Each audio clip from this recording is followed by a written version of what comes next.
Welcome to Make Something with me, David Picciuto, and today we're gonna make this snake plant art sculpture out of wood and metal.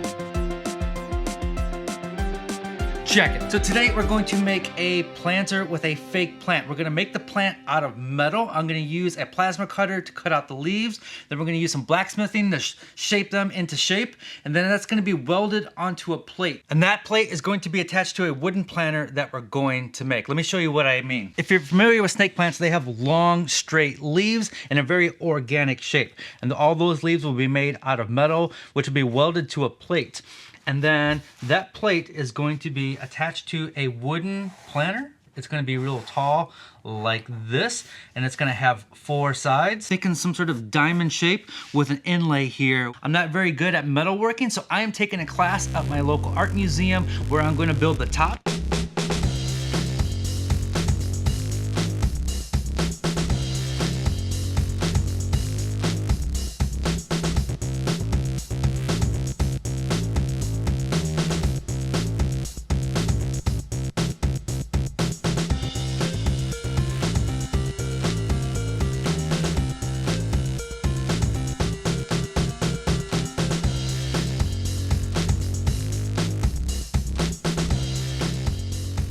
So now that we have the metal part of this done, we need to head on over to Kencraft to get some wood for the base. Let's go.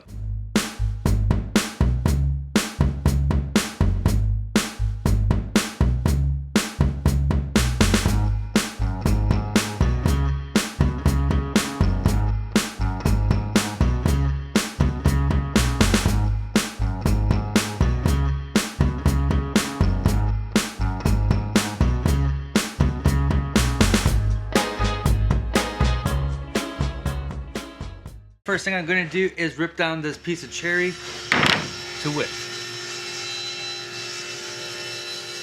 What I need to do is cut my boards to length. They're going to be tapered in at an angle, so I have my blade set. I realize that the board is too long for my table saw and it wants to flip up and do all kinds of crazy stuff, so I'm going to cut it down to a rough length over at the miter saw first.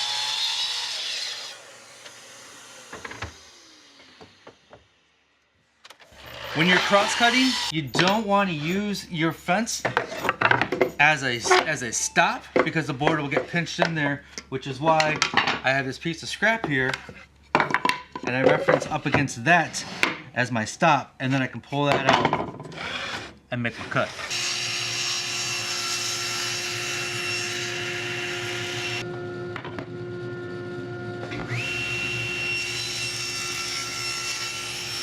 So I got a little digital angle gauge that I'm going to throw on the blade, and I'm going to set my blade to 45 degrees. I've gone ahead and cut out a triangle template. This is 85.3 degrees, something like that. I'm going to ride that up against my fence, and then this board is going to run through the blade and it's going to cut right on that line down the taper. This is an advanced, maybe somewhat dangerous cut because I'm going to have my arms over the blade. Just be aware of what you're doing. Safety is your own responsibility.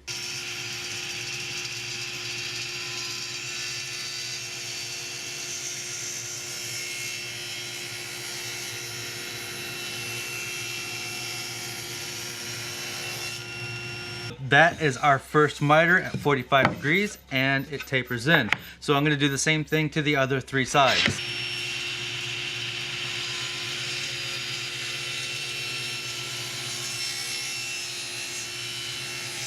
So now that we have that first taper cut, it's time to make the second one. If I use the same template, it's not going to work because we already have an angle here, and that template is going to give us the wrong angle. I actually have to double this up. So I have a second template and it's basically double that angle. And so I'm going to use this, place that up against my fence. That first angle, gonna set up against there. And now this should cut from here to the corner. Didn't even move my fence.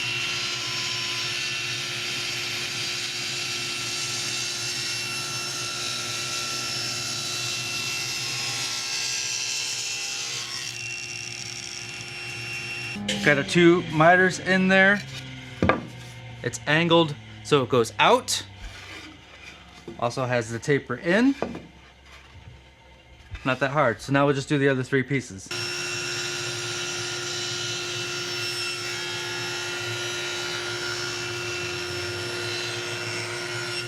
So now that all the pieces are cut, I'm going to carve a diamond here in the middle of each piece that is going to have a birdseye maple inlay. And we're going to use the CNC for that.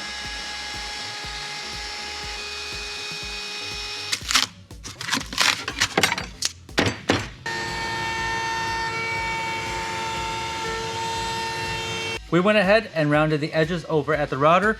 So now we're gonna take our birdseye maple and cut it to fit into that pocket. To get the maximum amount of yield out of this guy, I'm going to resaw it in half.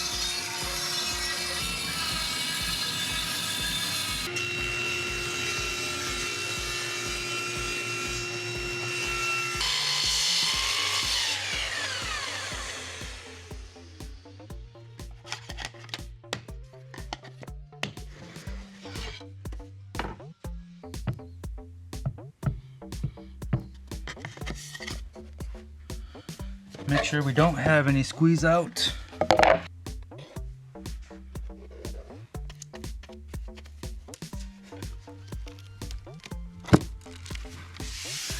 I'm rethinking my taping technique. I don't like the long tape on there because I can't see if that seam is doing well.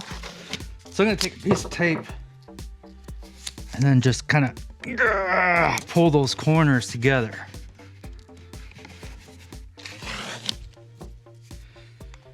I think that will give me a better result. While that is drying, I'm going to make a little accent piece for the bottom, give it a little shadow line, and then a rim for the top.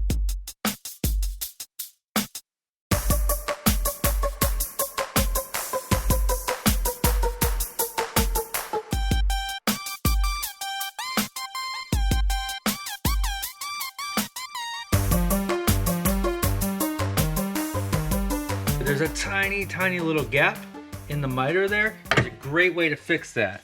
Throw a little bit of glue in there. You burnish the two corners together. Gap gone.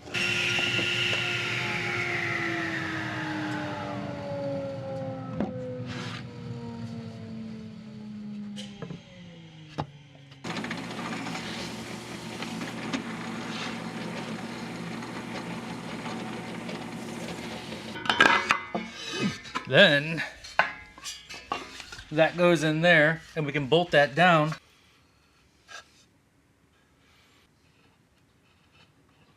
Before I sand everything, I'm going to take a little bit of epoxy, some resin, and fill in that knot. I wanted to get this chromed, but because of all the nooks and crannies, it wasn't possible. And chroming is crazy expensive. The guy said it would have been around 800 bucks.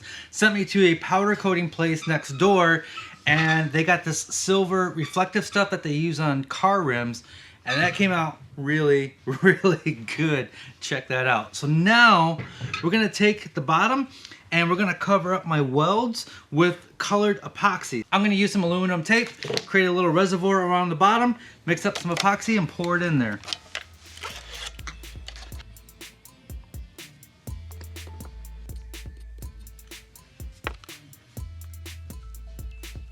This is where I ruin everything.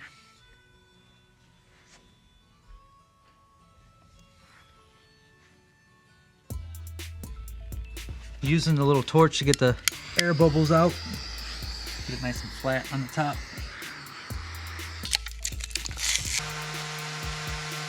That's just going to fit in there like so. That's it, folks. Even though this is a non-functional art piece, I still hope you got some inspiration out of it, or some tips, or at least some entertainment. We'll see you again next week with a brand new project. As always, be safe, have fun, stay passionate, and make something.